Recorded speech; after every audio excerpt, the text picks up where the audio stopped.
Ever wonder what hidden gems lie buried in Elvis Presley's movie soundtracks? Did you know that beneath the cheesy Hollywood productions, the King recorded some truly exceptional music that rarely gets the recognition it deserves?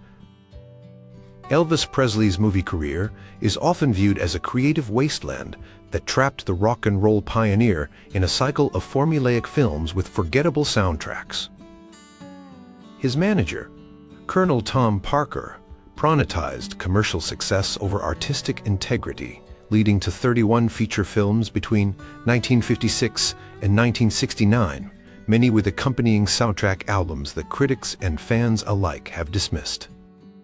But hidden among the predictable ballads and throwaway tunes are some remarkable recordings that showcase Elvis at his best, vocally powerful, emotionally connected, and musically diverse.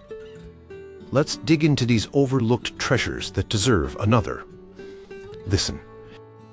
These tracks reveal that even during his much criticized Hollywood years, Elvis Presley continued to create moments of musical brilliance that stand the test of time.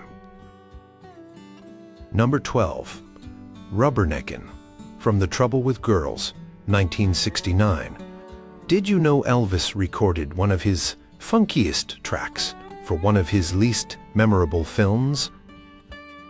Rubberneckin might be the most underappreciated party song in the Elvis catalog. This energetic slice of late 60s funk rock from his second-to-last film is bursting with attitude and groove. Elvis sounds completely engaged, throwing himself into the performance with genuine enthusiasm rarely heard in his later soundtrack work. The backing track features a killer horn section, funky guitar licks, and a driving drum beat that gives Elvis the perfect foundation to showcase his rock and roll credentials. His vocal performance is playful and commanding, punctuated with the spontaneous whoops and hollers that characterized his best work. The song's infectious energy made it a natural choice for a posthumous remix by Paul Oakenfold in 2003, introducing it to a new generation of listeners. What makes Rubberneckin particularly special is that it captures the same raw energy and excitement that made Elvis a star in the first place. The song stands as proof that even in the twilight of his movie career, when many critics had written him off as a has-been, Elvis could still deliver a performance that throbbed with authentic rock and roll spirit. Despite appearing in a forgettable film that barely featured the song, Rubberneckin deserves recognition as one of the most vibrant recordings from Elvis's later career. Number 11. I Need Somebody to Lean On, from Harum Scarum, 1965. How could one of Elvis's worst movies contain such a soulful gem? I Need Somebody to Lean On stands in stark contrast to the exotic, Middle Eastern-themed narrative of Harum Scarum, widely considered one of Presley's worst cinematic outings. This overlooked ballad chink is Elvis at his most emotionally vulnerable, delivering a performance that transcends the film's shortcomings. The song begins with a gentle gospel-influenced piano introduction before Elvis enters, with a restrained, tender vocal that gradually builds in intensity. The arrangement is tasteful and understated, allowing his remarkable voice to shine without distraction. As the song progresses, Elvis infuses the lyrics with growing emotional power, culminating in a passionate delivery that reveals his deep roots in gospel and soul music. What's particularly striking about this recording is the sincerity Elvis brings to the performance. Despite the ridiculous premise of the film in which he plays a movie star kidnapped in the Middle East and mistaken for an assassin, Elvis manages to connect with the material in a way that feels genuine and heartfelt. The song's theme of needing connection and support resonated with Elvis's own life circumstances, as he increasingly felt isolated by fame and surrounded by yes-men rather than authentic relationship. I Need Somebody to Lean On demonstrates that even when trapped in the worst of his Hollywood vehicles, Elvis could still produce moments of musical transcendence that hint at what might have been had he been given better material throughout his film career. The quality of this performance makes the mediocrity of the film all the more frustrating for Elvis fans who recognize the wasted potential of his Hollywood years. Number 10. A House That Has Everything. From Clambake, 1967. Can a song from a movie about a water-skiing playboy actually contain profound social commentary? A House That Has Everything might be the most lyrically substantial song from Elvis's later movie period. This thoughtful ballad from Clambake offers a surprisingly nuanced exploration of materialism and emotional emptiness that stands apart from the typically lightweight fare of Presley's film soundtracks. The lyrics describe a magnificent house filled with luxury items but lacking the warmth and love that would make it a home. Elvis delivers the song with appropriate restraint and melancholy, his voice conveying the emptiness behind the protagonist's material success. The arrangement supports this mood with tasteful strings and subdued instrumentation that never overshadows the message. What makes this track particularly interesting is how it inadvertently reflects Elvis's own circumstances during this period.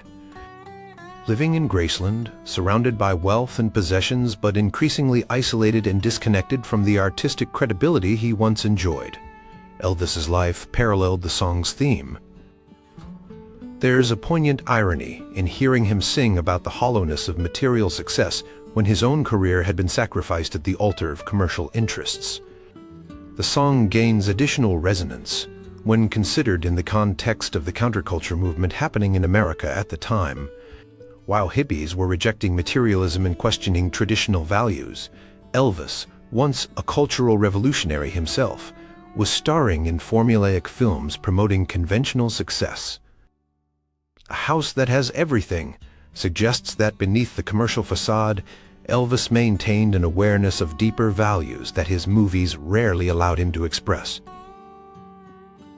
Number 9. Edge of Reality. From Live a Little, Love a Little, 1968.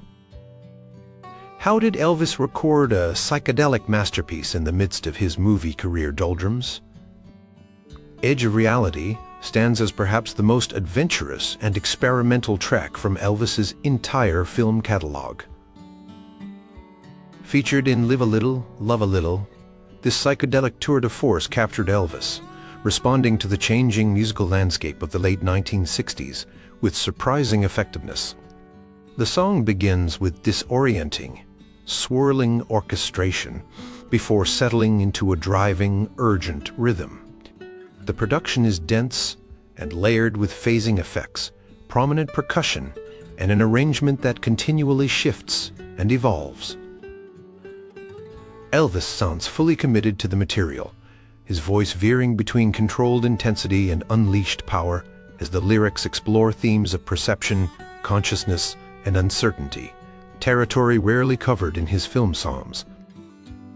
What makes Edge of Reality particularly significant is that it represents Elvis engaging with contemporary psychedelic music rather than merely recycling past formulas. Released the same year as the Beatles' Sgt. Pepper and Jefferson Airplane's White Rabbit. The song shows that Elvis was still capable of responding to current musical trends when given appropriate material. The track feels connected to its time in a way that many of his soundtrack recordings simply don't.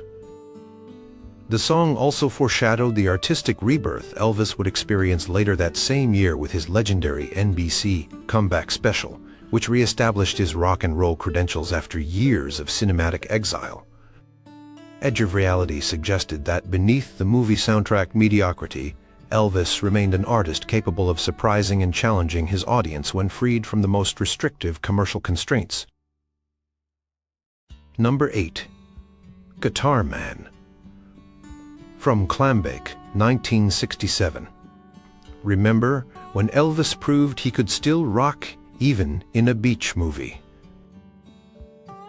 Guitar Man represents one of the few times during his movie career when Elvis was allowed to record material worthy of his rock and roll legacy.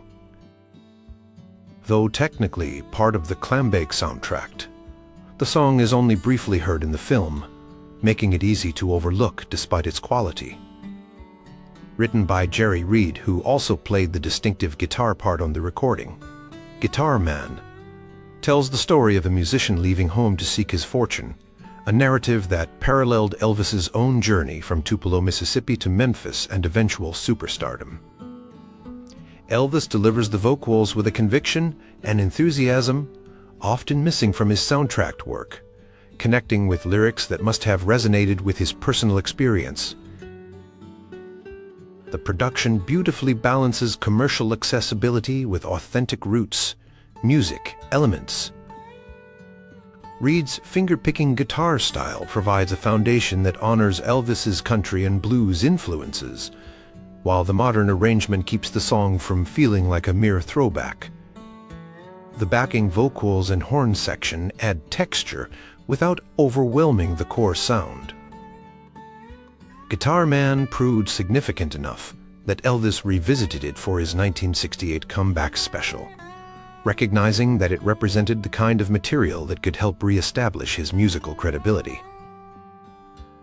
The song has subsequently been covered by numerous artists and stands as evidence that Elvis remained capable of delivering first-rate rock and roll performances even during the height of his Hollywood period, if only he'd been consistently provided with songs of this caliber. Number 7. Sound of Your Cry, from Spin Out, 1966. Can a movie about a race car driver deliver one of Elvis's most emotionally piercing ballads? Sound of Your Cry stands as one of the most overlooked emotional performances in Elvis's soundtrack catalog. Hidden in the Spin Out album among more lightweight material, this heartbreak ballad showcases Elvis's exceptional ability to convey pain and regret through his voice. The song begins with a somber, minor-key piano introduction that establishes a mood of genuine melancholy. When Elvis enters, his voice carries a vulnerability and emotional authenticity that cuts through the sometimes formulaic nature of his soundtrack work. The arrangement builds gradually with tasteful orchestration that supports, rather than diminishes, the emotional impact of the performance. What makes Sound of Your Cry particularly remarkable is the maturity Elvis brings to the material. The lyrics explore the lingering pain of a broken relationship with a level of emotional complexity rarely found in his film songs. Elvis renders every nuance of regret and longing with an interpretive skill that reminds listeners of his gifts as a ballad singer, gifts that were often undersold during his movie years in favor of more commercial considerations. The song reveals an important truth about Elvis's artistry during this period. Even when trapped in mediocre films with generally forgettable soundtracks, he remained capable of finding emotional truth in a performance when given material with substance. Sound of Your Cry demonstrates that beneath the movie star facade, Elvis Presley, the interpretive singer, remained alive and well, waiting for the right song to reveal his depths. Number 6. Big Boss Man, from Clambake, 1967. Did you know Elvis recorded a blues classic for a movie about a millionaire's son who switches identities with a water skiing instructor? Big Boss Man represents one of the rare instances when Elvis was allowed to reconnect with his blues roots during his Hollywood period. Though technically included on the Clambake soundtrack album, the song doesn't actually appear in the film, making it an easy gem to overlook. Originally recorded by Jimmy Reed in 1960, Big Boss Man allowed Elvis to return to the kind of authentic blues material that had influenced his earliest work. Elvis delivers the song with appropriate grit and authority, his voice conveying the perfect blend of defiance and resignation that the lyrics demand. The arrangement features a driving rhythm section, punchy horns, and blues guitar that create the ideal backdrop for Elvis's powerful vocal. What makes this recording particularly significant is how it foreshadows the direction Elvis would take in his post-movie career. The song became a regular feature of his live performances in the 1970s, suggesting that Elvis recognized it as the kind of authentic material that could help re-establish his musical credibility after years of cinematic fluff. The recording demonstrates that even during the lowest creative points of his movie years, Elvis maintained his connection to the blues and rock and roll foundations that had initially made him a revolutionary force in music. Big Boss Man stands as proof that Elvis never lost his ability to deliver convincing blues performances even when the bulk of his recorded output suggested otherwise. The fact that such a strong track was essentially discarded, included on a soundtrack album but not featured in the film, speaks volumes about the mishandling of Elvis's musical talent during his Hollywood years. Number 5. Let Yourself Go from Speedway, 1968. What happens when Elvis gets to rock out in a movie about a race car driver with tax problems?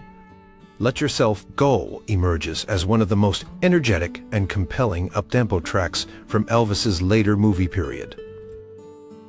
Featured in Speedway alongside Nancy Sinatra, the song represents a brief return to form for Elvis as a rock and roll performer during a time when his soundtracks were increasingly dominated by forgettable ballads.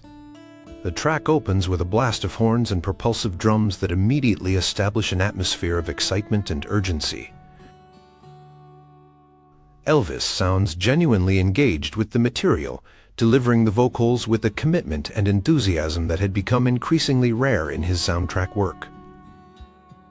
The arrangement masterfully combines the contemporary late 60s soul sound with Elvis's rock and roll roots, resulting in a track that feels both modern for its time and authentic to Elvis's musical identity. What makes Let Yourself Go particularly notable is how it captures the joyful abandon that characterized Elvis's breakthrough recordings. The lyrics themselves encourage letting loose and embracing freedom, a theme that resonates both with Elvis's early rock and roll rebellion and with the changing cultural climate of the late 1960s. In the performance, you can hear Elvis reconnecting with the unrestrained energy that had made him a cultural phenomenon in the first place. The song gained additional recognition when Elvis performed it as part of his 1968 comeback special, suggesting that even Elvis recognized it as one of the few soundtrack songs worthy of inclusion in the program that would revitalize his career. Let Yourself Go stands as evidence that even in the twilight of his Hollywood years, Elvis could still deliver authentic rock and roll performances when given appropriate material. Number 4. Singing Tree from Stay Away, Joe, 1968. Can a Western musical comedy contain one of Elvis's most hauntingly beautiful performances? Singing Tree stands as perhaps the most unusual and ethereal track in Elvis's entire film catalog. Featured in Stay Away, Joe, in which Elvis played a half-Native American rodeo rider, this overlooked masterpiece reveals a completely different side of Elvis's vocal abilities. The song has a dreamlike, almost mystical quality, with an arrangement that incorporates Native American-influenced flutes and percussion alongside traditional orchestration. Elvis delivers the vocals with remarkable restraint and sensitivity, creating an atmosphere of genuine spiritual contemplation. His voice floats above the instrumentation with a delicacy rarely heard in his better-known recordings, revealing his underappreciated skills as a nuanced interpreter. What makes Singing Tree particularly remarkable is how completely it departs from the standard Elvis movie song formula. Rather than trying to generate hit singles or match current popular trends, the track creates its own unique sound world that honors the cultural context of the film, while allowing Elvis to explore new vocal territory. The lyrics, which speak of nature's wisdom and spiritual connection, are delivered by Elvis with what feels like genuine reverence and belief. The song represents one of the few instances during his movie career where Elvis was given material that expanded his artistic range rather than constraining it. Singing Tree demonstrates that, when freed from the most commercial considerations, Elvis remained capable of creating music of genuine beauty and originality, even during a period generally considered his creative nadir. This haunting performance suggests an entirely different direction his career might have taken, had his artistic instincts been pronounced over commercial formulas. Number 3. Pocketful of Rainbows from G.I. Blues, 1960. How did one of Elvis's earliest soundtrack albums contain such an overlooked gem? Pocketful of Rainbows represents one of the brightest spots in Elvis's first post-Army film, G.I. Blues. While the soundtrack is best known for Blue Suede Shoes and the title track, this charming mid-tempo number senses a warmth and sincerity that makes it stand out from typical soundtrack fare. The song features a gentle, swinging arrangement that perfectly complements Elvis's warm vocal delivery.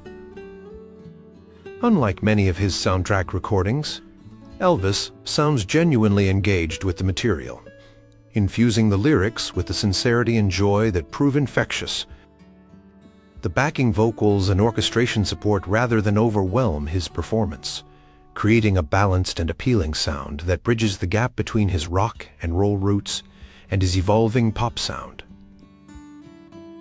What makes Pocketful of Rainbows particularly noteworthy is how it captures Elvis's underappreciated gifts as a pop vocalist. The song requires a light touch rather than the power and intensity of his rock material, and Elvis delivers with a nuanced performance that changes his versatility. His phrasing and timing demonstrate a musical sophistication that his critics often overlooked, especially when dismissing his soundtrack work. The track takes on additional significance when considering its place in Elvis's career timeline. Recorded shortly after his return from military service, it represents a moment when the direction of his post-Army career remained somewhat fluid. Before his movies settled into their most formulaic period, G.I. Blues and songs like Pocketful of Rainbows suggested a potential path where Elvis could have balanced commercial appeal with continuing artistic growth, a promise that unfortunately went largely unfulfilled as his film career progressed. Number 2. I'll Take Love from Easy Come, Easy Go, 1967. Could one of Elvis's worst movies contain a vocal performance of stunning emotional power? I'll Take Love emerges as a spectacular diamond in the rough from Easy Come, Easy Go, widely considered one of Elvis's weakest films. This overlooked ballad features Elvis delivering a vocal performance of such emotional commitment and technical excellence that it's baffling. It remains so underappreciated. The song begins with a gentle, orchestral introduction before Elvis enters with a voice full of controlled emotion. As the arrangement builds, Elvis's performance intensifies, culminating in a tour de force display of his remarkable vocal range and power. The song's bridge in particular showcases his ability to build from tender vulnerability to full-throated emotional release, demonstrating the kind of dynamic range that made him one of the most expressive singers of his era. What makes I'll Take Love particularly significant is that it comes from a period when Elvis was reportedly most disenchanted with his film career. By 1967, the formula had grown tired, and Elvis often seemed to be going through the motions in both his acting and singing. Yet here, in the midst of one of his least inspired films, he delivers a performance of genuine passion and commitment that belies the circumstances of its creation.